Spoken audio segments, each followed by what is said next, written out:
හරි අපි බලමු සමගාමී සමීකරණ කතාවුණු විදිහට.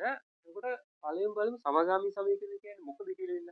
හරි සමගාමී සමීකරණ. දැන් සාමාන්‍ය ඔයගොල්ලෝ මේක අහලා තියෙනවා.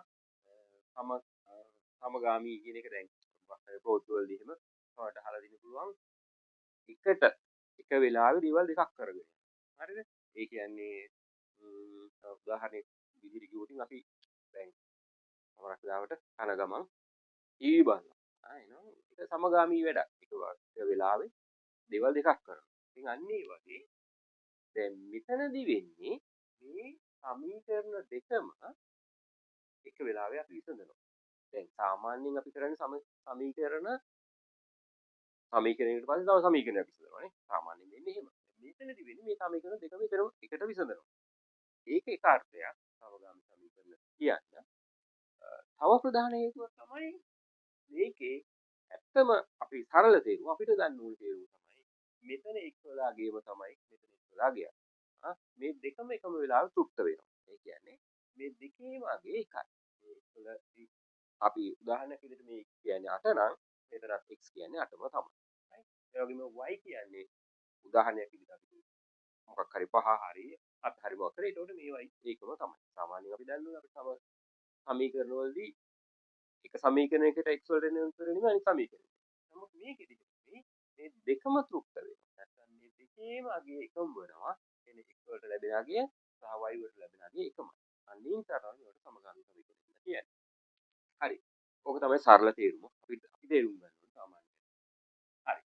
ඊළඟට දැන් අපි බලමු මේ සමගාමී සමීකරණ ඇත්තටම විසඳන ක්‍රම කීපයක් තියෙනවා. හරි. මම පස්සේ පුළුවන් කතා කරන්න ආදේශය කියලා ක්‍රමයක් තියෙනවා.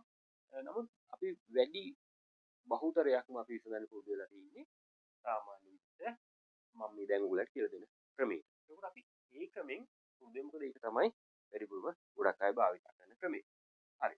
මේකෙදි අපි මේ සමීකරණ විසඳනවා නම් යම්කිසි පිළිවෙලක් තියෙනවා. ඒ පිළිවෙලකට කරගෙන යන්න. ඒකට ඔයගලන්ට මේ පිළිවෙල මතක නම් හරිම ලේසියෙන් මේ වැඩේ කරගන්න පුළුවන්. මොකද පළවෙනිම කරන්නේ මේ සමීකරණ දෙක නම් කරනවා. 1 2 කියලා අපි මේ සමීකරණ නම් කරනවා. හරි. පළවෙනි මම මේක නම් කරා ගන්නකො 1 කියලා. හරි. ඊට පස්සේ මේක 2. ඉතින් මේ අපි සමගාමී සමීකරණ විසඳනකොට සාමාන්‍ය පොදු ක්‍රමයක් පාවිච්චි කරනවා. අර රවුල් කරන්නේ අරම ඒ දැන් රවුල් මෙතන තියෙන එකනේ. ඒත් මේ පළවන සමීකරණ. හරිද? ඊට මෙතන මේක 2 රවුල් කරලා තියෙනවා. ඒ කියන්නේ දෙවෙනි සමීකරණ. අන්න ඒ විදිහට ඔයගොල්ලෝ දල අදහසක් මේක ගන්න. හරිද? ඒක අපි සාමාන්‍ය සමගාමී සමීකරණ වලදී විශේෂයෙන් භාවිත කරන ක්‍රමයක් සමීකරණයක් කියලා කියන අර විදිහට වුන්. පැහැදිලි නේද? හරි. දැන් මම බලනවා මේක පුළුවන් තරම් සරලව කරන්න හැමෝටම තේරුම් ගන්න පුළුවන් වෙන බොහොම සරලව කරන්න. හරි. දැන් එතකොට අපි බලමු මේ සමීකරණ දෙක නම් කරගත්තා. ඊළඟට ඔයගොල්ලෝ පළමුවෙන්ම කරන්න ඕනේ තමයි මේකේ බලන්න ඕනේ මොන අකුරත් එක්කද එකම ඉලක්කම තියෙන්නේ කියලා. හරිද? මොන අකුරත් එක්කද එකම ඉලක්කම තියෙන්නේ කියලා. දැන් ප්‍රශ්නේ තියෙන්නේ මේකයි. ඔය පළවෙනිම තේරුම් ගන්න ඕනේ මෙතෙන්දි y කියන්නේ අකුරු වලට. ඒක තේරෙන්න තියෙන වැඩක් නෑ මොකද බොහොම සරල දෙයක්. මේ ඉලක්කම් මේ අකුරු. හරි? ඒක පළවෙනිම තේරුම් ගන්න. ඊට මෙතන තියෙනවා අකුරු දෙකක් අකුරු හතරක් කියලා කෙනෙක් කියන්න පුළුවන්. ඔව් මේ x අකුර සහ y අකුර. එතකොට x මෙතනක් තියෙනවා මෙතනක් තියෙනවා. y මෙතනක් තියෙනවා මෙතනක් තියෙනවා. දැන් එතකොට ඔයගොල්ලෝ පළවෙනිම හොයන්න ඕනේ මොන අකුරත් එක්කද එකම ඉලක්කම තියෙන්නේ. එකම ඉලක්කම. හරිද? මම මෙතනදි කියන්නේ හිත දන හිතන්නේ නැතුව අගේ. හරි හිත දන හිතන්නේ නැතුව මොකද්ද ඉලක්කම එකම ඉලක්කම තියෙන්නේ කොයි අකුරත් එක්ක. දැන් මෙතන x එක්ක තියෙන්නේ 5 උදාහරණයක් විදිහට අපි කියනවා මේකට x වල සංගුණකය කියලා. මෙතන x වල සංගුණකය 5 මෙතන x වල සංගුණකය 3. එතකොට x එක්ක එකම ඉලක්කම නැහැ. y එක්ක බැලුවාම y එක්ක මෙතන තියෙනවා 2 මම මේ ලකුණ හිතන්නේ නැතුව කියන්නේ y එක 2 මෙතනත් y එක 2. එතකොට මේ සමගාමී සමීකරණ දෙකේ අපිට එකම ඉලක්කම හම්බෙන්නේ y අකුරත් එක්ක. පස්සේ මම ඊළඟට කතා කරනවා එකම ඉලක්කම හම්බෙන්නේ නැත්නම් ඒ වෙලාවට කොහොමද සමගාමී සමීකරණ විසඳන්නේ කියන එක. මෙතනදී අපි බලන්නේ මේ y අකුරත් එක්ක ඒ කියන්නේ දැන් මේක ඉතින් අපිට y අකුරත් එක්ක එකම ඉලක්කම හම්බෙන්නේ. නමුත් සමහරක් වෙලාවදී මෙතන වෙන්න පුළුවන්. පළවෙනිම තියෙන පදේම එකම ඉලක්කම තියෙන වෙන්න පුළුවන්. x එක තියෙන වෙන්න පුළුවන් එකම ඉලක්කම. හොයාගන්න ඕනේ එකම ඉලක්කම තියෙන්නේ කොයි අකුරත් එක්කද කියලා. දැන් මම හොයාගත්තේ අපි මේ y එක බැලුවා y එක එකම ඉලක්කම තියෙනවා. බොහොම සරල කොටස්. හරිද? y එක තියෙනවා එකම ඉලක්කම. ඊළඟට ඔයගොල්ලෝ බලන්න ඕනේ ඒ එකම ඉලක්කම තියෙන පදේ. දැන් මෙතන නම් y වල. හරි? මේ පදේ ලකුණු කොහොමද කියලා. ඒ කියන්නේ දැන් මෙතන y වල ඔයගලන්ට වෙනවා මෙතන y වල පදේ තියෙන මේ පදේ ලකුණු ඍණ මේ පදේ ලකුණු ධන. හරිද? ඒ කියන්නේ මෙතනදී 2y වල ලකුණ ඍණ මෙතෙන් 2y වල ලකුණ ධන. 2y වල ලකුණ ධන. අන්න එහෙම ලකුණු මාරු වෙලා තියෙනවා. ඒ කියන්නේ වෙනස් වෙලා තියෙනවා. මෙතන ඍණ මෙතන ධන එහෙම නැත්නම් මෙතන ධන මෙතන ඍණ. කොහොම හරි කමක් නෑ.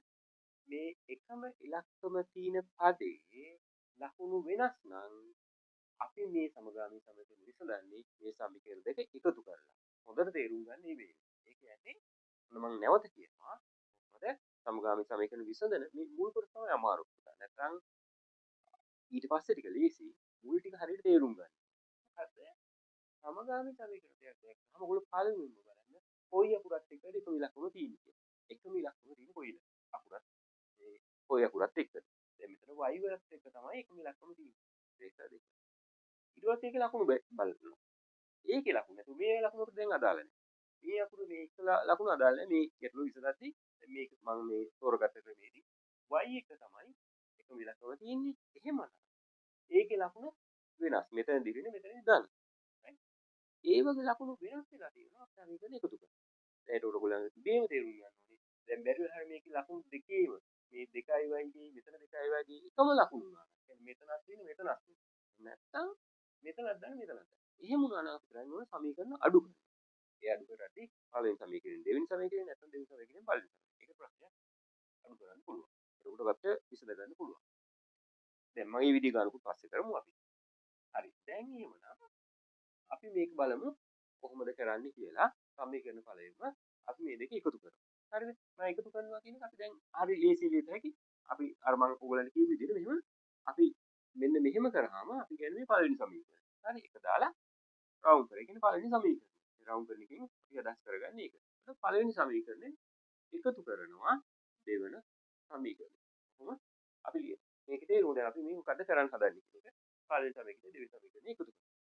ඒ එකතු කරද්දී හරිම ලේසි මේක ගොඩක් අය පටලව ගන්නවා. නමුත් හරිම සරලයි. ඒ කියන්නේ සමීකරණයක් වුණාම සමාන ලකුණු තියෙනවා මෙතන. සමාන ලකුණේ මේ පැත්තට අපි වම් පැත්ත කියනවා. සමාන ලකුණේ අනිත් පැත්තට දකුණු පැත්ත කියනවා. හරිම ලේසිනේ ඔයගොල්ලෝගේ දකුණු පැත්තෙන් තියෙන දකුණු පැත්ත, මේ පැත්තේ තියෙන වම් පැත්ත. හරි. සමාන ලකුණෙන් තමයි ඒක බෙදාගන්නේ. සමාන ලකුණේ මේ පැත්ත දකුණු පැත්ත, මේ පැත්ත වම් පැත්ත. එතකොට අපි කරන්නේ මොකද්ද මේ එකතු කරනවා කියනවාම මේ සමීකරණේ පළවෙනි සමීකරණේ වම් පැත්තට දෙවෙනි සමීකරණේ වම් පැත්ත එකතු කරනවා. පළවෙනි සමීකරණේ දකුණු පැත්තට දෙවෙනි සමීකරණේ දකුණු පැත්ත එකතු කරනවා. හරි? මම ඕක ලියනවා. දැන් මේක ඇත්තට දැන් මම ලියන්නේ වරහන් දාලා. නමුත් වරකට ඕගොල්ලෝ උනත් පස්සේ හොඳටම මේක පුළුවන් වෙනකොට සමීකරණ නොදා උනත් කරගන්න පුළුවන්. හැබැයි මම නම් කියන්නේ සමීකරණ දාලා කරන්න. මොකද ඒකට හේතුව දැන් මෙතනදී අපි සමීකරණ එකතු කරන විදිහට කරන්නේ. සමීකරණ අඩු කරන වෙලාවට මේ වරහන් නොදා කරනකොට තමයි වර්ධින අවස්ථාව වැඩි. හරිද? ඒක. දැන් මම මේ සමීකරණ දෙක එකතු කරමු. වම් පැත්තට වම් පැත්ත එකතු කරමු. හරි? මම එකතු කරලා මම ලියනවා 5x ඍණ 2y. ඒ කියන්නේ මේ පළවෙනි සමීකරණේ වම් පැත්ත මම වරහන් ඇතුළට දාලා මෙහෙම ලියනවා. හරිද? මේක එකතු කරනවා. අපි එකතු කරන්න තියෙන එකට දෙවෙනි සමීකරණේ වම් පැත්ත. මේක මේකට. හරි? 3x ධන 2y. හරිද?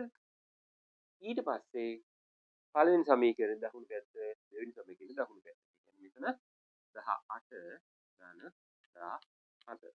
right. ඔය විදිහට එකතු. දැන් ඊළඟට තවත් ටිකක් වැදගත් දෙයක්. හරිද? මොකද මේ වරහණක් ඉවත් කරනකොට වරහණක් දැම්මේ මොකටද කියලා හිතන්න එපා. මේ ඉවත් කරගන්න ඕන. දැන් අපි ළඟට කරන්නේ වරහණ ඉවත් කරගන්න. හරි? මේ පැත්තේ වරහණ ඉවත් කරගන්නවා. හරි? එතකොට මෙහෙමයි. මම කෙටි ක්‍රමයක් කියන්නම්. ඔයගොල්ලෝ මේක මම කලින් කියලා ඇති. මොකද්ද වරහණක් ඉවත් කරනකොට විශේෂයෙන්ම දැන් මම මේක අනිත් තැන් වලදී විස්තර කරලා තිනවා. වඩා ඉස්සරහට ගොඩක් මෙතනදි මම මේ කියන්නේ කෙටිම ක්‍රමයේ මේ සමගාමී ක්‍රමයකට දාන්නේ මේ ඔයගොල්ලන්ට මොකද මේ වරහන් වලට පිටින් මුකුත් වෙන ඉලක්කම් එන්නේ නැහැ. හරිද? වෙන ඉලක්කම් එන්නේ නැහැ. ඒ නිසා අපිට මෙහෙම හිතට බෑ. මොකද්ද මේ වරහනට පිටින් මෙතන ධන තියෙන වෙලාව. හරිද? මේ වරහන් පිටින් මේ පැත්තේ ධන තියෙන වෙලාවට හරි වරහන් පිටින් තියෙන ධන පදයකින් නම් ගුණ කරන්නේ. සමහරට මේ පැත්තෙන් අන්තියට සමහරට අන්තියට උනත් තියෙන වෙලාවක් තියෙනවා. නමුත් මේකෙදි මෙහෙම. සමගාමී තමයි. මේ පැත්තේ ධන නම් තියෙන්නේ හරිද? මේ වරහන ඇතුලේ තියෙන පද ඒ විදිහටම ලියන්න පුළුවන්. ලකුණු ගැන පොඩ්ඩක්වත් හිතන්න දෙයක් නැහැ. මේ වරහනේ තේමයි. මේ වරහන් පිටින් මෙතන ධන තියෙන්නේ. ඒ නිසා මුකුත් වෙනසක් වෙන්නේ මේ වරහන ඒ විදිහටමයි. එහෙනම් මොකටද වරහන දැම්මේ කියලා හිතනවනේ. නෑ. මේක ඍණ තියෙන වෙලාවල් ඒ මම කොහොම සමීකරණයක් අඩු කරන්න වෙනවා. ඒ අඩු කරන වෙලාවෙදි මෙතන ලකුණ ගැන අපි කල්පනාකාරී වෙන්න ඕනේ. හරි. ඒ නිසා දැන් මේකේ ප්‍රශ්නේ නෑ මේ වරහන් පිටින් තියෙන ධන මේ වරහන් පිටින් තියෙන ධන ඒක කිසි ගැටලුවක් නෑ මේ වරහන් ඇතුලේ තියෙන මේ විදිහටම එතකොට අපි කියනවා එහෙනම් මෙතන ඇතුලේ තියෙන්නේ ධන 5යි x මෙතන ලකුණක් නෑ කියන්නේ ධන මේ සාමාන්‍යයෙන් වැල්ටේදී පදයකට ඉස්සරහින් ලකුණක් නැත්නම් අපි හිතන්නේ ධන මෙතන ධන 5යි x අපි ධන 5යි x ඔය විදිහට ලියමු මෙතන ඍණ 2යි y එක හිමයි ඍණ 2යි y ඊළඟට මෙතන මේ වරහනේ මේ පැත්තේ තියෙන්නේ ධන 3යි x මෙතන ධන 2යි y ඒ වෙනසක් වෙන්නේ මේ විදිහටම ලියන්න පුළුවන් වරහනේ ඉවත් කරලා ධන 3යි x ධන 2යි y ඊට පස්සේ මෙතන 18යි 14යි එකතු කරමු 8යි 4යි 12යි 12න් 2යි එකක් ඉතුරුයි ඒකයි 2යි 2යි 3යි 32යි හරිද ඔය විදිහයි ඊළඟට දැන් මේ හොඳට තේරුම් ගන්න මේ අද පළවෙනි කොට සමගාමී තමයි කරනවල මේක බොහොම සරල ගැටලුවක් හරි දැන් මෙතන ඍණ 2යි y ධන 2යි y ට කැපෙනවා ඒ කියන්නේ අපි දන්නවා එකම ඉලක්කම ලකුණු මාරු වෙලා ආවොත් ඒ කියන්නේ ධන 7යි ඍණ 7යි හරිද නැත්නම් ධන 8යි ඍණ 8යි එහෙම නැත්නම් ධන 10යි ඍණ 10යි ආවොත් ඒ දෙක බිඳුව වෙන ඉතරේ හරි ඒත් මම කතා කරලා තියෙනවා කලින් ඒ විදිහට එහෙමනම් මේක වෙන්නේ මොකද මේ ඍණ 2යි y ට ධන 2යි y කැපෙනවා කියන්නේ ඇත්තටම කියනවා අපි සාමාන්‍ය කපන විදිහ කරනකොට ඒ වෙන දේ නෙමෙයි එක එක වෙනවා නෙමෙයි මේක බිඳුව වෙලා ආවොත් වෙලාම යනවා ඊට පස්සේ මෙතන තියෙන්නේ ධන 5යි x ධන 5යි x හරිද එතකොට මේකේ උත්තරේ මම අර කලින් ගෝලල් කියලා දීපු ක්‍රම වලට හිතන්න මොකද ධන 5යි x ධන 3යි x කියන්නේ එකම ලකුණ තියෙන්නේ මේ දෙකේම එහෙනම් ඒ ලකුණ ඉදුවා ඉතිරි කරා හරි මේක නම් ඉතින් හිතන්න දෙයක් නැහැ 5යි ධන 5යි x ධන 3යි x ධන 8යි x කියලා ගන්න හැකියි නමුත් ලකුණු සම්බන්ධයෙන් සැලකිලිමත් වෙන්න ලකුණු සම්බන්ධයෙන් අපේ වැදගත් සැලකිලිමත් වෙන්න ඕනේ මොකද ධන 5යි x ධන 3යි x නම් ධන 8යි x හරි ධන 8යි එතකොට එකම ලකුණ තිබ්බනම් ඒ ලකුණම ලිව්වා එකතු කරා සාමාන්‍ය ක්‍රමයේ හරි මෙතන ඊපස්සේ 32 දැන් මොකද කරන්නේ දැන් මේක ඔයගොල්ලෝ දන්නවා මොකද අපි මෙතන x වලගේ පාන්න නම් දෙපැත්තම 8න් බෙදන්න හරි එතකොට මෙතන 8ට කැපෙනවා x වෙනුවට ඉන්නේ 32 8න් බෙදුවාම 4යි හරි ඔය විදිහට x වලගේ අපිට ගන්න පුළුවන් x සමානයි 4යි හැබැයි ප්‍රශ්නේ තියෙන්නේ මේක දැන් මේ සමගාමී සමීකරණවලදී අපි එක අකුරක් විතරක් හොයලා මදි ඊළඟ අකුර හොයන්නත් ඕනේ. හරි ඊළඟ අකුර හොයන්නත් ඕනේ. ඒ කියන්නේ y වල අගේ හොයන්නත් ඕනේ. ඒකට අපි ඒකද කරන්නේ මොකද? මේ x වල අගය අපි ආදේශ කරන මේ සමීකරණ දෙකෙන් කැමති එකට ඕන එකට දෙකට ඕන දෙකට කැමති සමීකරණයට ආදේශ කරලා ඔයගොල්ලන්ට y වල අගේ හොයන්න ඕනේ. දැන් අපි මේ සමීකරණ විසඳනවා කියන්නේ x වල අගයක් හොයන්න ඕනේ y වල අගයක් හොයන්න. හරි. නොදන්නා පද දෙකයි. හරි. අපි බලමු ඒක මම ලියනවා මෙහෙම. මොකද x සමානයි 4 අපි ගමු ඔය කැමති එකට මම ගන්නම් දෙකට ආදේශික දෙවෙනි සමීකරණයට ආදේශ දෙකට ආදේශය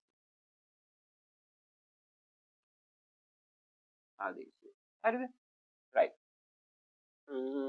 හරි එතකොට දැන් මොකද මම කරන්නේ දෙවෙනි සමීකරණේ බලෙම ලියා ගන්න කොහොමද එන්නේ 3x ධන 2y සමානයි 14 හරි ඊළඟට x සමානයි 4 මම මේ දෙවෙනි සමීකරණය ආදේශ කරගෙන දැන් ඉතින් බලන්න මම x වෙනුවට ලියන්න ඕනේ 4 කියලා.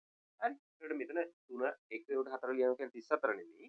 මම කියලා තියෙනවා කලින් ඉලක්කමකුයි ඉංග්‍රීසි අකුරකුයි ගණිතයේදී සාමාන්‍යයෙන් මතක තියාගන්න ඉලක්කමකුයි ඉංග්‍රීසි අකුරකුයි අතර මුකුත් නැත්නම් හැමතිස්සෙම තියෙන්නේ ගුණ කිරීම නැත්නම් වැඩි කිරීම කියලා අපිට හිතන්න බෑ. එහෙනම් මෙතන තියෙන තුන ගුණ කිරීම. මෙතන මුකුත් ලකුණක් නැහැ නේ. ඒ කියන්නේ මේ තියෙන ඉලක්කම මේ තියෙන අකුරක්. ඉංග්‍රීසි අකුරක්. එතකොට ඒ දෙක අතර මුකුත් නැත්නම් ඒ තියෙන්නේ ගුණ කිරීම. හරි. මෙතන තියෙන ගුණ කිරීම x වෙනුවට ලියන්න 4. හරි. ධන මේක 2y මෙතන 14. හරි. දැන් මොකද කරන්නේ? දැන් මෙතන 3 වරක් 4 12යි ධන 2යි y. මෙතන 14. දැන් අපි දන්නවා අපි මේ y තනි කරගන්න ඕනේ. නැත්නම් y ඉක්වල කරන්න. මේ සරල සමීකරණ කොහොම ඔයගොල්ලෝ සාමාන්‍යයෙන් 8 වසර 9 වසර ඉඳන් වගේ මේව කරනවා. එතකොට මේ y වෙලා ගෙවන්න ඕනේ. මම මේ දෙක ධන දෙක මේ ධන 12 මේව ඉවත් කරනවා. එතකොට මේ 12 මේ තනි කරගන්න ඕනේ. ඒකට මම සමගාමී මේ සමීකරණ වලදී මේක වඩා තව දීර්ඝව කතා කරන්න වැඩිපුර තව විස්තර කරන්න. මෙතන y තනි කරගන්න ඕනේ. එතකොට මම 2යි ධන 12 අයින් කරන්න ඕනේ. මම අයින් කරන්න පළවෙනිම 12. හරිද? මොකද සරල විදිහට ඉක්ුවටින් මේ y එක මේ දෙක සම්බන්ධ වෙලා තියෙන ගුණ කිරීමක්. අපි පළවෙනිම අයින් කරන්නේ ධන හෝ ඍණ වලින් සම්බන්ධ වෙන ඒවා. මේ වගේ රැංග් වල නම් මේක මේ පැත්තට ගෙනියන්න. හරි? 2y එන 14 මේ ධන 12 මේ පැත්තට එනකොට ඍණ 12. එතකොට මෙතන 2y මෙතන අපි දන්නවා 14න් 12ක් අඩු වුණාම 2යි. දැන් මොකද කරන්නේ? දෙපැත්තම දෙකකින් බෙදනවා. එතකොට මෙතන y සමානයි 1යි කියලා එනවා. ඔන්න එහෙනම් අපි x වල ගියත් එව්වා y වල ගියත් එව්වා. දැන් බලපුවොත් තව ගැටලුවක්. හරිද? දැන් මෙතනදී මේක ඕගොල්ලෝ මතක ඇති මම කියපු විදිහ මොකද්ද? කොයි අකුරත් එක්කද එකම ඉලක්කම තියෙන්නේ කියලා බලන්න. දැන් මේක එකම ඉලක්කම නැහැ. මම කලින් කිව්වනේ. එකම ඉලක්කම නැත්නම් එකම ඉලක්කම හදා ගන්න ඕනේ. හරිද? දැන් මෙතන අකුරු දෙකක් තියෙනවා a සහ b. එතකොට a ඉස්සරහා මෙතන 4 මෙතන 7 සංගුණක a වල. ඊට b වල මෙතන 3 මෙතන 6. එකම ඉලක්කම නෙමෙයි. හරිද? අපි එකම ඉලක්කම හදා ගන්න. හරි. එකම ඉලක්කම හදා ගන්න විදිහට මම මේකෙදි කතා කරමු. එකම ඉලක්කම හදා ගන්න එක. ඊළඟට මෙතනදී අපිට සමගාමී සමීකරණ අඩු කරන්න වෙන්නේ. හරි? හරි. මම ඒයි කියලා කලින් කිව්වා. අපි දැන් මේකත් කතා කරමු. එතකොට මෙතන අපිට හරි ලේසියෙන් පුළුවන් මෙහෙම. මෙතන 3යි b මෙතන 6යි b ඉන්නේ. මම මේ තුනේ ඉලක්කම 6 කරගත හැකි. මම මේක දෙකෙන් වැඩි කරා. හරිද? එහෙමනේ තියෙන්නේ. ඔක දෙකෙන් වැඩි කරා නම් හරි. හැබැයි ඉතින් මට මේක විතරක් දෙකෙන් වැඩි කරලා ඉන්න බෑ. b විතරක් දෙකෙන් වැඩි කරලා ඉන්න බෑ. මම වැඩි කරන්න ඕන නම් මේ සමීකරණ තියෙන ඔක්කොම පද ටික දෙකෙන් වැඩි කරා. ඒක තමයි නීතිය. හරිද? ඒ නිසා මම මොකද කරන්නේ? මම පළවෙනි සමීකරණය වැඩි කරනවා දෙකේ. දැන් බලන්න මේක කියපු විදිහ හරි මේක හොඳට තේරුම් ගන්න. මොකද මේ කියන්නේ පළවෙනි සමීකරණය. ඒ නිසා තමයි රවුන්ඩ් කරන්නේ. පළවෙනි සමීකරණේ ගුණ කරන්න දෙකෙන්. දෙක ගුණ කරන්න දෙකෙන් කියන්නේ නිකම්ම ඉලක්කම. නිකම්ම ධන දෙක. තාගේ. ඒක ධන දෙකෙන් මම මේක වැඩි කරනවා. එතකොට මොකද්ද වෙන්නේ? 4යි a දෙකෙන් වැඩි කරාම දෙවරක් 4 8යි. එතකොට ඉලක්කම විතරයි වැඩි කරන්නේ 8යි a. ඊට මේක වැඩි කරාම 3 වැඩි කරාම ධන දෙකෙන් 3 වරක් 2 6යි. නා ඍණ 6යි. ඍණ 6යි b. හරිද? ඊට පස්සේ මෙතන 14 දෙකකින් වැඩි කරාම 28යි. දැන් මම මේක නම් කරගන්නවා තුන්වෙනි සමීකරණය කියලා. තුන්වෙනි සමීකරණය. හරිද? ඒක තුන්වෙනි සමීකරණය. ඊළඟට දැන් මම මේ පළවෙනි සමීකරණය වෙනුවට භාවිතා කරන්නේ මේ තුන්වෙනි සමීකරණය. ඕන මේව කපන්න ඕනේ නැහැ මම නිකන් පේන කරේ. හැබැයි හුඟක් පරිස්සම් වෙන්න මේ දේ. දැන් මේ තුන්වෙනි සමීකරණය හදාගත්තට පස්සේ තුන්වෙනි සමීකරණේ පළවෙනි සමීකරණේ ඉතල විසඳන්න යන්න එපා. මොකද තුන්වෙනි සමීකරණය කියන්නේ පළවෙනි සමීකරණයෙන් ගත්ත එක. එතකොට ඔයගොල්ලෝ පළවෙනි සමීකරණේ තුන්වෙනි සමීකරණේ සාමාන්‍ය සමගාමී සමීකරණ විදිහට විසඳන්න ගත්තොත් වෙන්නේ නැහැ. ඒක වෙන්නේ නැහැ. හරි? වෙන්න බෑ. ඔයගොල්ලෝ විසඳන්න ඕනේ අනිවාර්යෙන් දෙවෙනි සමීකරණය තුන්වෙනි සමීකරණය. මේ තුන්වෙනි සමීකරණය කියන වෙන මොකුත් නෙවෙයි පළවෙනි සමීකරණයම තමයි. හරි. දැන් එතකොට එහෙනම් දෙවෙනි සමීකරණය තුන්වෙනි සමීකරණය තියෙනවා. අපි මේ දෙක විසඳමු. හරිද? දැන් ඔයගොල්ලෝ හොඳට බලන්න. අපි දැන් එකම ඉලක්කම හදාගත්තා. එකම ඉලක්කම හදාගත්තේ එකේ ලකුණු බලන්න. දැන් මම කිව්වා සමගාමී සමීකරණ විසඳනකොට මම කලින් කිව්වා කවෝ කියන්න. අපි බලමු මොන කියන්නේ කොයි කොයි අකුරත් එක්කද සමගාමී සමීකරණ විසඳනකොට කොයි අකුරත් එක්කද එකම ඉලක්කම තියෙන්නේ. දැන් මේක නම් බැලුවාම හරිද? දැන් මේකේ A වල තියෙන 7 මෙතන තියෙන A වල තියෙන 8. ඒක එකම ඉලක්කම නෙවෙයි. මේකේ B වල තමයි එකම ඉලක්කම තියෙන්නේ. දැන් අපි එක ඉලක්කම හදාගත්තා. මෙතන 6 මෙතන 6. හරිද? අපි එහෙම හදාගත්තා. දැන් මම කියපු විදිහට අපි බලනවා ඊළඟට ඒකේ ලකුණු කොහොමද කියලා. ලකුණු එකම ලකුණුද වෙනස් ලකුණුද? හරිද? එතකොට දැන් මේකේ තියෙන්නේ එකම ලකුණු. පේනවනේ මෙතන තියෙන මෙතන ඍණ. එකම ලකුණු තියෙන්නේ. හරිද? එතකොට එහෙමනම් ඔයගොල්ලෝ කරන්න ඕනේ මේ සමීකරණ අඩු කරන්න. සමීකරණ අඩු කරන එක කරන්න. දෙකෙන් තුන අඩු කරත් කමක් නැහැ. දෙකෙන් තුන්වෙනි සමීකරණ නැත්නම් තුන්වෙනි සමීකරණ දෙවෙනි සමීකරණ අඩු කරත් ප්‍රශ්නයක් නැහැ. කොහොම හරි අඩු කරන්න ඕනේ. එතකොට හරි මම දැන් නැවත ඕනම් මුලින්ම මතක් කරගන්න මොකද්ද සමගාමී සමීකරණ ගැටලුවක් විසඳන්නේ. ඔයගොල්ලෝ බලන්න ඕනේ කොයි මේ සමීකරණ සමගාමී සමීකරණ වල කොයි අකුරත් එක්කද එකම ඉලක්කම තියෙන්නේ කියලා. එකම ඉලක්කම තියෙන්නේ. ලකුණු ගැන හිතන්න නැතුව එකම ඉලක්කම. එතකොට එකම ඉලක්කම තියෙනවා නම් කිසි ප්‍රශ්නයක් නැහැ. අපි ඒකත් එක්ක විසඳන්න පටන් ගන්නවා. මම කලින් ගැටලුවේ දෙතුවයි කරන්නේ. හැබැයි ඊළඟට බලන්නේ මොකද එකම ඉලක්කම තියෙන එකේ ලකුණු. හරි? සමගාමී සමීකරණ දෙකේ කොයි අකුරත් එක්කද එකම ඉලක්කම තියෙන්නේ. ඒ එකම ඉලක්කම තියෙන පදේ ලකුණු කොහොමද? ලකුණු වෙනස් ලකුණුද එකම ලකුණු. දැන් මේක නම් මේ සමීකරණ දෙක ගත්තාම B එක තියෙන්නේ 6 6 එකම ඉලක්කම. ඒකේ ලකුණු තියෙන්නේ එකම ලකුණු. එකම ලකුණු අපි කරන්නේ සමීකරණ අඩු කරන. මේ එකම ඉලක්කම තියෙන්නේ බැරි වෙලා හරි වෙනස් ලකුණු වුණා නම් කලින් ගැටලුවේ වගේ අපි කරන්නේ සමීකරණ දෙක එකතු කරලා. මේක ඍණ මේක ධන නැත්නම් මේක ධන මේක ඍණ ලකුණු වෙනස් වුණා නම් අපි කරන්නේ සමීකරණ දෙක එකතු කරන එක. එකම ලකුණු වලට අපි කරන්නේ ඒ කියන්නේ එකම ඉලක්කම තියෙන එකේ ලකුණුත් එකම ලකුණු. කියන්නේ ඍණ නැත්නම් මෙතන ධන. මේකත් ධන මේකත්. එහෙම වෙච්ච වෙලාවට අපි කරන්නේ මේ සමීකරණ අඩු කරනවා. දැන් ඔයගොල්ලෝ කල්පනා කරලා මේ දෙවෙනි එකේ එකම ඉලක්කම හැම වෙලාවෙම ආවනේ කියලා. නෑ එහෙම නෑ. පළවෙනි එකේත් එකම ඉලක්කම එන්න පුළුවන්. ඒකට ඒක වුණොත් ඒකේ ලකුණු ගැන හිතලා ඔයගොල්ලෝ අඩු කරනවද එකතු කරනවද කියලා තීරණය කරනවා. මේකේ නම් එකම ලකුණු තියෙන B එක ඒ කියන්නේ දෙවෙනි පදයට එක්ක 6 6 අපි හදාගත්ත මේක. ඒකට ඒකේ ලකුණු එකම ලකුණු. ඒ නිසා මේ සමීකරණය අඩු කරන්නේ. හරි. දැන් අපි අඩු කරමු. හරි.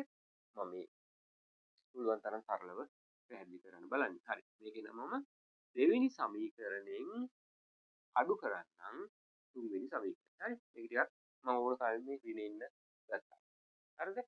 ඍණ සමීකරණ දෙක. හරි. දෙවෙනි සමීකරණයෙන් තුන්වෙනි සමීකරණය අඩු කරනවා. එහෙනම් අර කලින් ගැටලුව වගේ මොකක්ද කරන්නේ? වම් පැත්තෙන් වම් පැත්ත අඩු කරනවා, දකුණු පැත්තෙන් දකුණු පැත්ත අඩු කරනවා.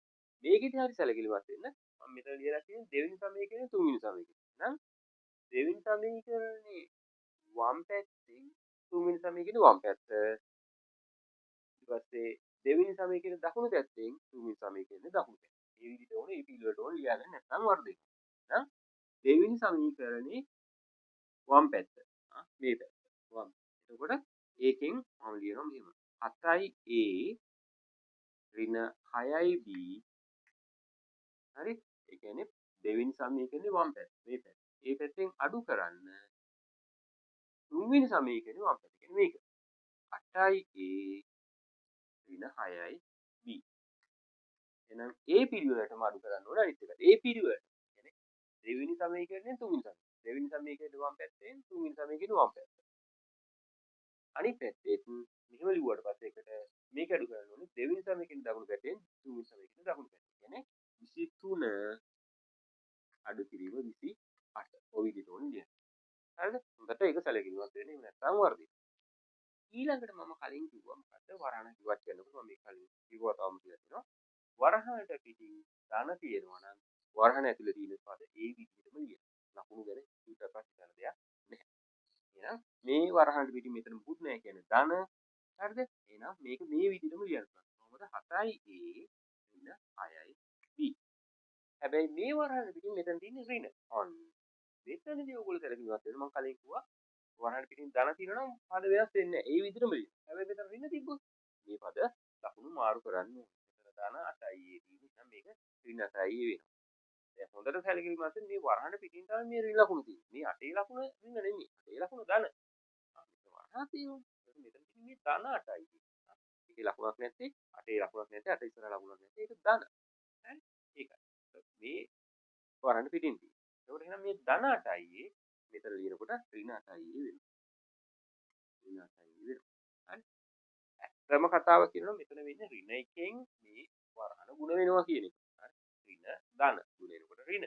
හරි. කතා කරලා තියෙනවා ගුණ කරනකොට වෙනස් ලකුණක් ඍණ. මෙතන ධන වෙනස් ලකුණක් ඍණ. මෙතන එකම ලකුණු තියෙනවා නම් ධන. ඒකවත් කියලා හිතට හැකි නමුත් සරල විතර හිතන්න ඕනේ මේ ගැටලුවේදී සමගාමී සමීකරණවලදී සමගාමී සමීකරණවලදී වරහන් පිටින් ධන තිබ්බොත් ඒ වරහන් ඇතුළේ තියෙන ටික එහෙම වෙනවා කියලා හිතා ගන්න. වරහන් පිටින් ඍණ තිබ්බොත් ඒක ලකුණු මාරු කරනවා. ඇතුළේ තියෙන පදවල ලකුණු මාරු කරනවා. මෙතන ධන 8යි ඍණ 8යි වෙනවා. මෙතන ඍණ 6යි ධන 6යි වෙන්න ඕනේ. හරිද? නෑ ඉතින් කමක් නෑ ඔයගොල්ලෝ මේ අනිත් ඕනම තැනකදී මතක තියාගත්තාම වර්ණක් ඉවත් කරනකොට ඔය වර්ණන් පිටින් තියෙන පදේ ඍණ පදයක් නම් ඇතුළේ තියෙන පදවල ලකුණු මාරු වෙනවා. වර්ණට පිටින් තියෙන ධන නම් වර්ණ ඇතුළේ තියෙන පද ඒ විදිහටම එනවා. ලකුණු මාරු වෙන්නේ නැහැ. එන ධන තියෙනවා ධන විදිහට එනවා ඍණ තියෙනවා ඍණ විදිහට.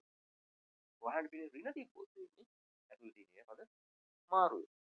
ධන තියෙනවා ඍණ එනවා ඍණ තියෙනවා ධන පද. හරි. මෙතන එතකොට ඊට පස්සේ මේ පැත්ත. හරි. ලකුණු දෙක. ඒකෝර මෙතනදිත් අර මම කලින් කියපු නීතියම තමයි එන්නේ. හරිද? මෙතනදී ලකුණු වෙනස්. හරිද? ලකුණු වෙනස්. මේ ධන 23යි ඍණ 28යි. ධන 23යි ඍණ 28යි. ඒකට මේකේ ගුණ කරන්නවත් බෙදන්නවත් නෙමෙයි තියෙන ලකුණු වෙනස්. එහෙනම් මොකද කරන්නේ? වැඩි එකේ ලකුණ දාලා වෙනස ගන්න. අපි ඔය කතා කරලා තියෙන උතර කලින්. ඒකට එහෙනම් මේකේ ධන 23යි යට අපි මොකද කරන්නේ මේ ඉලක්කම් දෙකෙන් වැඩි ඉලක්කම ඒ කියන්නේ ලකුණු ගැන හිතන්නේ නැතුව වැඩි ඉලක්කමේ ලකුණ දාලා වැඩිකින් අඩු හරිද සාමාන්‍යයෙන්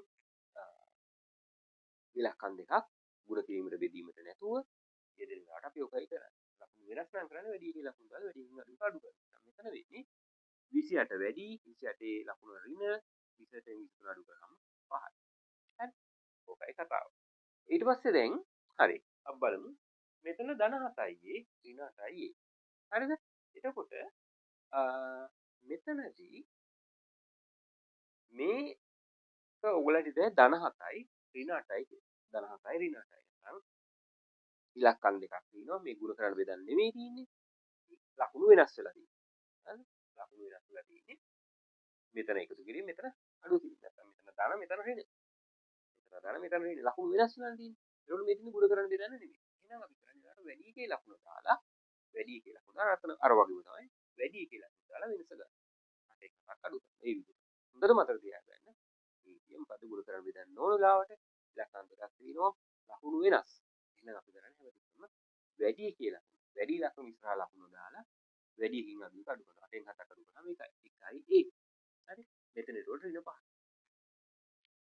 ඍණ 5. හරි. දැන් මොකද කරන්නේ? මේ ඍණ එකෙන් දෙපැත්තම බෙදනවා. හරිද? මෙහෙම ඍණ එකෙන් බෙදනවා. මේ පැත්ත ඍණ එකෙන් බෙදනවා. එතකොට ඍණ එකට ඍණ එක කැපිලා යනවා. මෙතන a මෙතන අපි කතා කරලා තියෙනවා මේ නිතියත් මොකද්ද බෙදනකොට ගුණ කරනකොට එකම ලකුණු තියෙනවා. ඍණ උනත් ධන උනත් ධන ගුණ කරනකොට බෙදනකොට අවුක හරියට පස්සයි. එකම ලකුණු තියෙනවා නම් අගයන් දෙකේම බෙදන්න හව ගුණ කරන්න තියෙන දෙකේම එකම ලකුණු තියෙනවා නම් ධන වෙනස් ලකුණු ක්‍රීඩ මේක ඒකට එකම ලකුණු තියෙන නිසා ධන 5යි ඔන්නෝම අපිට ඒ වල උත්තරේ ගන්න පුළුවන් හරි දැන් ඊළඟට අපි යමු D වල උත්තරේ හොයන්න හරි එහෙනම් මම මේක මොකද කරන්නේ a සමානයි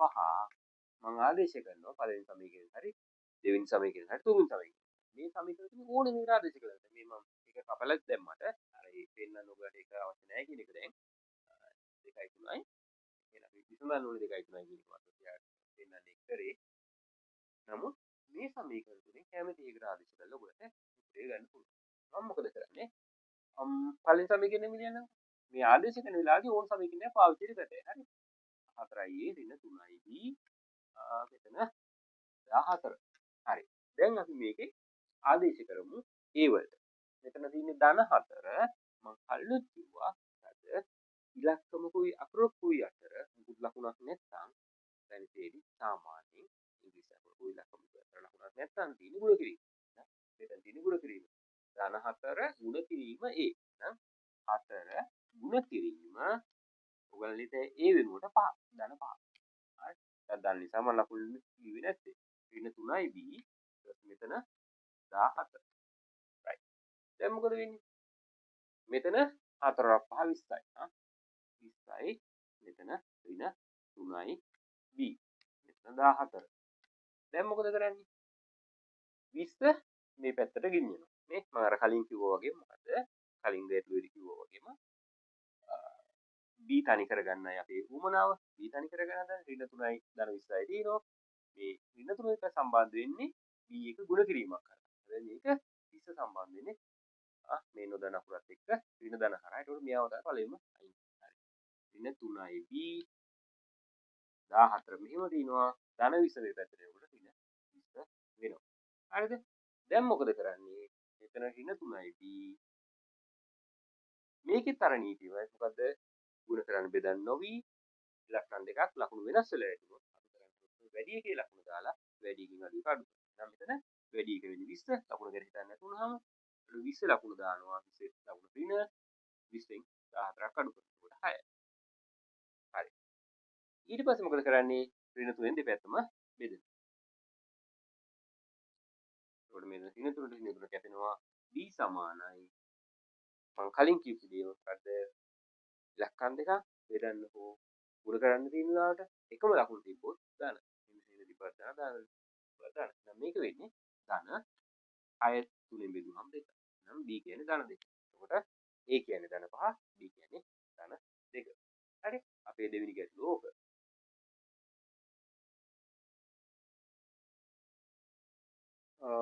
හරි. දැන් අපි මේක විසඳන්නත් බලමු. මේක විසඳන්නේ නැහැ මම මේ පටන් ගන්න මුල් පියවර ටික විතරක් පෙන්නන්න හදන්නේ. මොකද ඔයගොල්ලෝ කල්පනා කරයි මේ වගේ තැනකදී කොහොමද කරන්නේ කියන එක මම මේ වගේ පොඩි තවත් ගැටලුවක් පෙන්නන්න තවත් එන්න පුළුවන් ඒවා. දැන් සාමාන්‍ය වේට ගොඩාක්ම ගැටලු වෙන්නේ ඉස්සර කාලෙම ගොඩක්ම අමාරු ඒවා වෙන්නේ සාමාන්‍ය වෙන්නේ. හැබැයි ගොඩාක් වෙලාවට ඉන්නේ වගන්ති දීලා ඒවට අනුව සමීකරණ ගොඩනගන්න. අපි ඊළඟ කොටසේදී ඒක කතා කරගමු.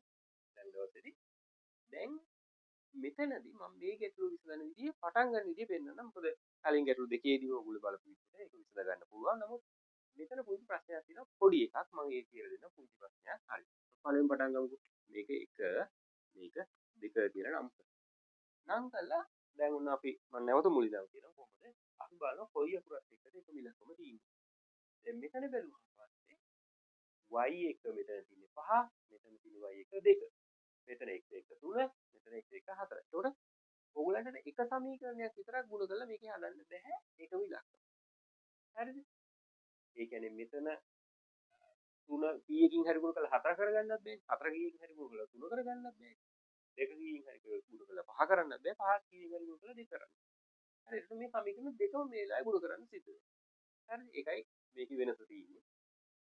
ඒ වගේම මම මේක පොඩි ඔයගලන්ට මේ උදව්වක් විදිහට නැත්නම් වෙනසක් විදිහට මම මේක සමාන කරලා දෙන්න. මොකද කලින් ගැටලු දෙකේදී මේ දෙවෙනි දින පදේ නිකන් ගුණ කරලා දෙන්න. මේකේ එකම අගේ හදා ගන්න පුළුවන්. ඒක අනුව විසඳන්න පුළුවන්. ඒක ගැටලුවක් නෑ.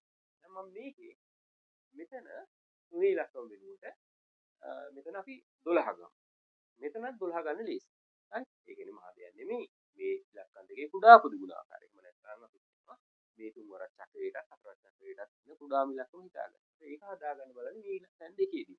එහෙනම් මම පළවෙනි සමීකරණය මත මේ x ළඟ x වල සංගුණකය 12 කරගන්න ලේසි. 4ෙන් ගුණ. හරි. එහෙනම් මේ සමීකරණ ඔක්කොම 4ෙන් ගුණ කරන්න ඕනේ. සමීකරණ පද ටික ඔක්කොම. මේක ගුණ කරනවා 3ෙන්. එහෙනම් මේ පද ටික ඔක්කොම 3ෙන් ගුණ කරන්න ඕනේ. එහෙනම් මම පළවෙනි සමීකරණය ගුණ කරනවා කියන්නේ 4ෙන්. හරිද?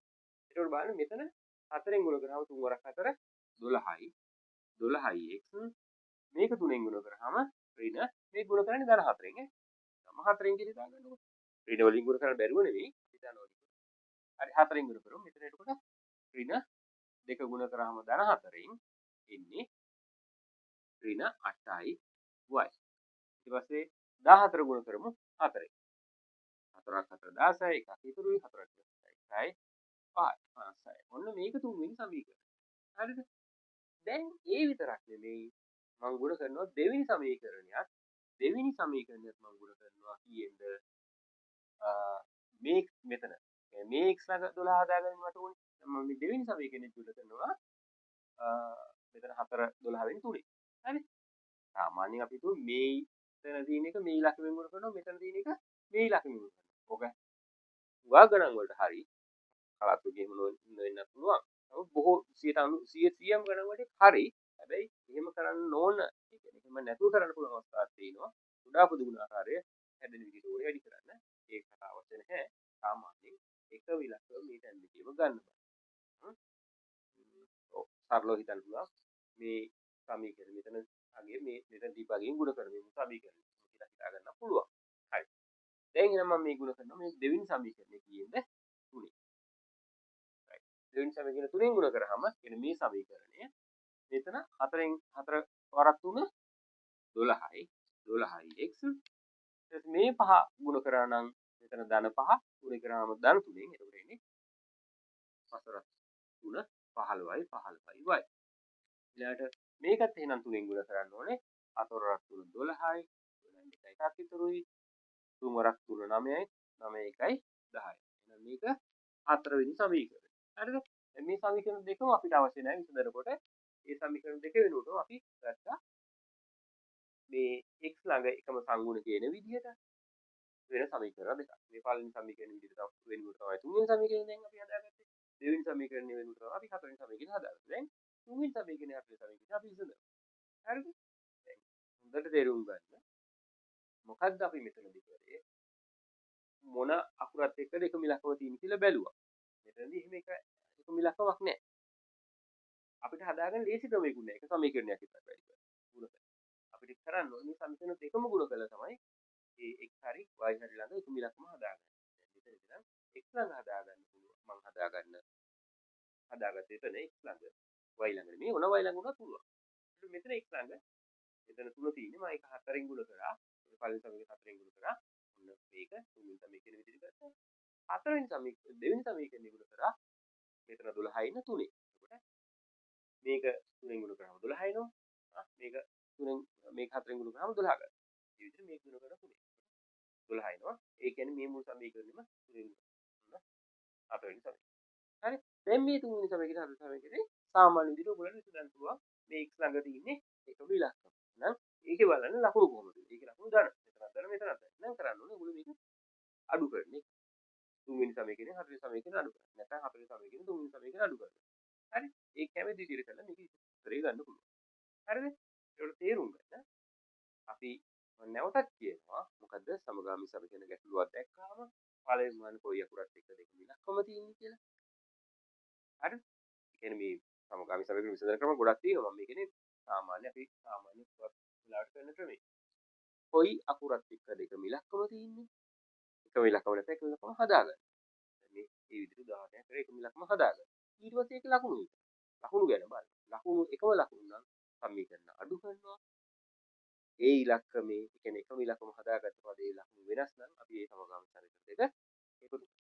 හරි. ඕක තමයි ක්‍රමේ. ඒකට ඒ විදිහට ඔයගොල්ලෝ මේ සමීකරණ දෙක විසඳන්න බලන්න. හරි. එතකොට මට උත්තරේ කියන්න පුළුවන්. තව ගැටලුවක් බලමු. මේකත් මම විසඳන්නේ නැහැ. නමුත් මේ වගේ අවස්ථාවක් ආවොත් ඒ කියන්නේ සමගාමී සමීකරණයක භාග ඇතුළත් සංගුණ කරනවා. සමගාමී සමීකරණයක ගැටලුවක් කරනවා මේ භාගත් සමග. එහෙම වුණොත් අපි මොකද කරන්නේ? හරිද? මම ඒක පොඩ්ඩක් පැහැදිලි කරනම් අර කලින් ගැටලුව වලදී හදාගත්ත විදිහට මේක හදලා විසඳන විදිහ. හරිද? එතකොට මම කලින් වගේ මේක මම නම් කරගන්න ඕන. 1 මේක 2. හරි? දැන් මම මේ භාග තියෙන සමගාමී සමීකරණය සාමාන්‍ය මේ විදිහේ සමීකරණ ඔයගොල්ලන්ට පුරු විදිහේ සමීකරණයක් බවට පත් කරලා පෙන්නන්නම්. ඊට පස්සේ ඔයගොල්ලෝ දන්න විදිහට විසඳ ගන්න පුළුවන්. හරිද? මේක ඉතින් කිසි ප්‍රශ්නයක් නැහැ අපි දන්න විදිහේ. මම මේ සමීකරණේ පොඩ්ඩක් මෙහෙම ලියාගෙන අපි ඒක බලමු. මොකද කරන්නේ කියලා. මම නැවත ලියා ගන්නවා මේ පැහැදිලි කරන්න ලේසි නේ. හරිද? දැන් මම මොකද කරන්නේ? මේකේ මේ හරය තියෙනවනේ මේ භාග දෙකේ. හරය. හරිද? මේ දෙක මෙතන 4. හරිද? මට ඕනේ මේ හරය නැති කරගන්න. එතකොට අපි දන්න සාමාන්‍ය සමගාමී සමීකරණ ගැටලුවක් විදිහට විසඳ ගන්න පුළුවන්. මම මොකද කරන්නේ? තවත් දෙයක් පළවෙනි කියන්නේ මේ වගේ සාමාන්‍ය භාග සහිත සමගාමී සමීකරණ ඔයගලන්ට සාමාන්‍ය පෙළට ආවේ නැති තරම් පොඩි මතකයක් තියෙනවා පොඩි මේ සමගාමී සමසයක් කලින් ආවා වගේ හරි නමුත් බැරි වෙලා හරි ආවා කොහොමද දැනගෙන ඉන්නේ කොහොමද හරි ඒකට මෙතන භාග තියෙනකොට අපි කරන්නේ මොකද මේ භාග දැන් මෙතන මේ භාගයේ හරය බලනවා මෙතන හරය 2 මෙතන හරය 4 තවට මෙතනත් භාගයක් වෙන්න පුළුවන් නේද ඒකෙත් හරය බලන්න අල්ල ඒ ඉලක්කම් වල කුඩා පොදු ගුණාකාරය ගන්න කුඩා පොදු ගුණාකාරය අවසර ඉගෙන ගත්තේ වනේ අපිට ඕම මතකුයි හරි කොහොම හරි එහෙම අමතක නම් මෙහෙමවත් හිතන්න අඩු කරේ මේ හරය කියන්නේ දෙවරක් වලට මෙතනදී හරය 4 4 වරක් වලට මෙතන මොකක් හරි දීපලන්න මේ මොකක් හරි වරක් වලට එන ඉලක්කමක් ගන්න හරි දෙවරක් වලට 4 වරක් වලට තියෙන ඉලක්කම් එහෙම ඉලක්කම් ගත්තොත් ගොඩක් වෙනවා 8 12 ගොඩක් නම් මම මෙතනදී ගන්න 4 4 එනවනේ මේකටනේ දෙවරක් වල දන්නවා දෙවරක් චක්‍රේ නේද මෙතන දෙවරක් චක්‍රේ මේ 4 වරක් චක්‍රේ දන්නවා නේ එතකොට 4 කියන එක එනවා දෙවරක් වලටත් එනවා 4 වරක් වලටත් එනවා නේ එහෙනම් ඒ වගේ මේ හරයට ඒ කියන්නේ මෙහෙම භාග තිබ්බොත් හරයට තියෙන ඉලක්කම් වල කුඩා පොදු ගුණ ආකාරය හරිම බරම තේරුම එහෙම අවශ්‍ය නැහැ ඔයගොල්ලෝ මේ හරයට තියෙන ඉලක්කම් වල චක්‍රයට තියෙන ඉලක්කමක් ගන්න. ඒ ඉලක්කම මේ පද ටික ඔක්කොම ගුණ කරන්න. හරි? ඒ කියන්නේ මෙතන මේ පදේ ගුණ කරනවා මම 4න්. හරිද? මේ දෙකටම එනවා 4 වරක්. මේ 4 එනවා. 4ක් වලට දෙකක් වලට දෙකටම එනවා 4. 4න්. එහෙනම් මම මේකත් ගුණ කරනවා 4. එහෙනම් මම මේකත් ගුණ කරනවා 4. හරිද? ඔච්චරයි. බොහොම සරලයි. හරිද? සමීකරණ හැම පදේම ගුණ කරලා මේ යටේ තියෙන හරයේ ඊන ඉලක්කම් වල කුඩා පොදු ආකාරයෙන් ඉවරයි. ඒ හරිය තියෙන ඉලක්කම් වලට එන ඉලක්කම චක්‍ර වලට නැත්නම් දෙවරක් වලට හතරක් වලට තියෙන ඉලක්කම තමයි 4 4 ගුණ. එතකොට මෙතන එන්නේ 4ට 4 1යි. කියන්නේ මෙතන 2යි මෙතන 4යි තියෙන්නේ. මේ දෙකම දෙකෙන් බෙදුවොත් දෙකට දෙක දෙකෙන් බෙදුවාම 1යි 4 දෙකෙන් බෙදුවාම 2යි. එතන 4 4ෙන් බෙදුවාම 1යි 4 4ෙන් බෙදුවාම 1යි. මම මේ බොහොම සරල ඔයගොල්ලන්ට කියන තැන ඔබ 4 4 කියනවා කියලා මතක් කරලා කියන්නේ. හරිම තේරුම. මොකද මෙතන ඉලක්කම දෙකෙන් බෙදෙනවා එකක් දෙකෙන් බෙදෙනවා මේ දෙකෙන් බෙදෙන්නේ දෙක දෙකෙන් බෙදුවාම එකයි මෙතන දෙකට දෙකේව එකයි sorry හතරට දෙකේව දෙකයි මෙතන හතර හතරෙන් බෙදුවාම එකයි මෙතන හතර හතරෙන් බෙදුවා හරි ඊට පස්සේ බලමු මෙතන මොකද්ද දැන් මේ හතර වෙනුවට තමයි පුතේ මේ දෙක තියෙන්නේ දෙවරක් එක දෙවරක් එක දෙකයි මෙතන එක් වරක් 3 මේ හතර වෙනුවට තමයි එක ආවේ හතර වරක් 1 3 හතර වරක් 3 3 ධන 3යි y හරි ඒ විදිහට මේ හරේ එක ආවම ඒක අපිට ගණන් නොගෙන ඉන්න පුළුවන් හරේ එක ආවම ගණන් නොගෙන ඉන්න පුළුවන් මේ හරේ එක ආවොත් ගණන් නොගෙන ඉන්න පුළුවන් එතකොට නම් දෙවරක් එක 2යි මෙතන එක් වරක් 3 3යි හරි ඊට පස්සේ සමානයි 11 වරක් 4 44 ඔන්න මේක තමයි මොකද්ද උලංගේ තුන්වෙනි සමීකරණය දැන් මේ දෙවෙනි සමීකරණේ මෙහෙමව තියලා පළවෙනි සමීකරණේ දැන් ඔය හදාගත්තු තුන්වෙනි සමීකරණේ මම මේ පළවෙනි සමීකරණේ පොඩ්ඩක් කොහොම කපලා දාන්න අවශ්‍ය නැහැ. දැන් ඒකට දෙවෙනි සමීකරණේ තුන්වෙනි සමීකරණේ අරගෙන ඔයගලට විසඳලා මේකේ උත්තරේ ගන්න පුළුවන්.